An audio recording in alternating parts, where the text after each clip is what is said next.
comedian David Boyle, and I'm quitting alcohol. So I'm back in Bangalore. Finally back in Bangalore. How long was that? 6 days, was it? 5 days? 6 days? It felt like a long time, and I did a lot of damage. I've easily put on about 3 kilos, maybe 4. I've done about a month's worth of damage in 4 days. Pretty much buffet, breakfast, lunch and dinner for the last 4 days, maybe 5 days, and it shows. I went from eating 1 meal a day to eating unlimited food 3 times a day, plus snacks, plus darts. I ate 7 mini croissants today for breakfast. That wasn't even the main part of the breakfast. I was just walking past the bread counter every time I was going to get something, so I fucking picked up a couple of croissants on the way. And each one of those croissants has a little parcel of butter on it too. Fucking delicious. But the bacon was my main go. I finally found some bacon at this goddamn resort. It was almost real bacon. I mean, I don't know how the fuck they cooked it, because the actual bacon part was rock solid hard, like it'd been deep fried, and the fat was like undercooked, but it was still good. It still tasted like bacon. So I was piling up my plate with bacon and these little mini sausages, and then I'd have some fruit salad. Then I'd have the Indian version of the breakfast, which is like a naan and some chicken curry. This is just breakfast, by the way. Then there was lunch and dinner. So I am completely out of shape, but it's over now. The wedding is over. And the purpose for being in India is pretty much over too. There's no reason to be in India anymore. But I'm certainly not going back to Australia while the lockdowns are still on. And they look like they're going to last a long time in Australia. Everyone thinks they're going to be out by November. I highly doubt it. They'll figure out more ways to keep you locked down. But there's going to have to be a re-strategizing. We're going to have to fucking think about what we're going to be doing now. I feel like our life has revolved around this wedding for like 9 months. And it was a great wedding. I fucking loved it. I didn't like some of it. Not because it was bad, just because I'm lazy and I couldn't be fucked with it. Like today, the lunch today, I could have fucking blown past that. So that was just lunch in Chennai with the doctors and nurses from the hospital my sister-in-law and her husband work at. And let's just say thank God for smartphones, because I was not in the mood to interact and I didn't. And then when my wife goes, "You were so antisocial today," I was like, what the fuck are you talking about? I was social the whole time. You were getting changed for an hour and a half. And I was out there mingling, which I wasn't. 100% was not mingling. But she doesn't know that. I just had nothing else to give today. I was so exhausted. We got up early. We got out of there early. I've barely had a good sleep in the last week. I'm eating like shit. I'm falling apart. And I just could not be fucked today. I couldn't. When I spend too much time around people, the wheels fall off. Like I was standing in groups, and I neither could answer questions or think of my own questions. I was just like half mumbling shit and asking no questions in reply. You know how sometimes you'll be speaking to someone and it just takes all of your like brain power and your energy just to think of one question to reply with. Just one single question to make you not seem like you're an autistic adult who just got diagnosed with ADHD as well. Well, today I was in that position, and even after mustering all my willpower and my energy, I still was not able to ask a follow-up question.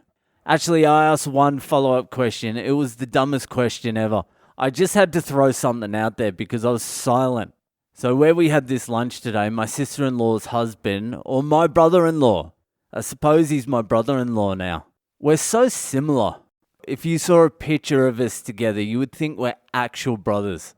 But anyway, where we had this lunch, his uncle, who has a vintage car collection, he was showing me around the garage, and I just had nothing for him. I couldn't even think of anything beyond Like, wow, this is a beautiful car, man. This is a beautiful car. So he showed me around his garage. I was looking at all the cars and I wasn't really reacting because I just didn't have it in me. Like, I was being a little bit too silent. It might have come across as I was uninterested, which I was, or rude, which I am.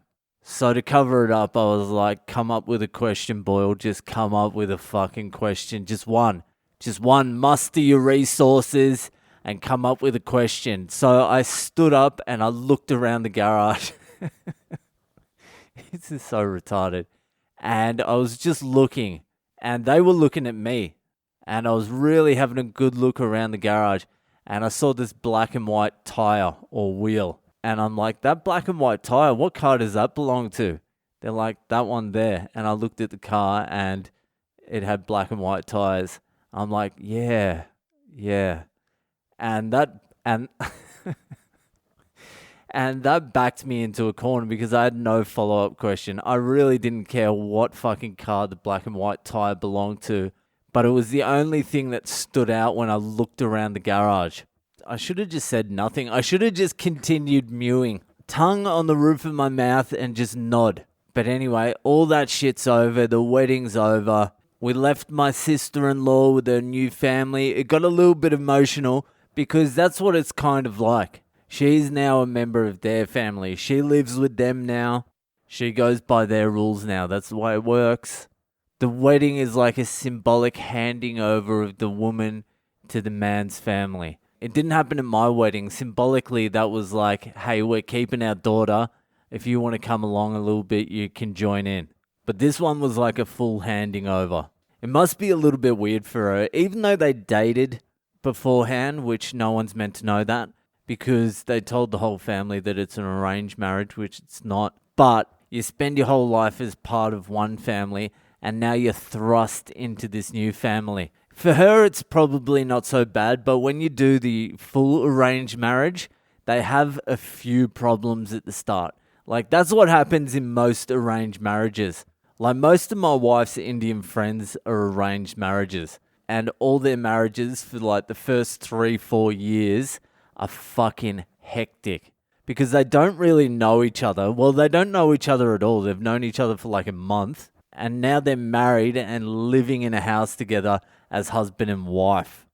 You don't know anything about each other, and now you're stuck together for life. And yeah, those fucking arranged marriages, they really go for a pretty hardcore teething period for the first 3 or 4 years. And then it sort of evens out, and then they become like successful relationships. Sometimes. There's a lot more divorce going on here as well, which would be so fucking annoying because they pump so much money into these weddings and the events are so fucking hectic. You're just like, you cunts better stay together. If you fuckers even think about getting divorced, you're not coming back to your original family either. Anyway, it's real fucking late and I just got back, but I need to start thinking what the next move is, what the next plan of attack is.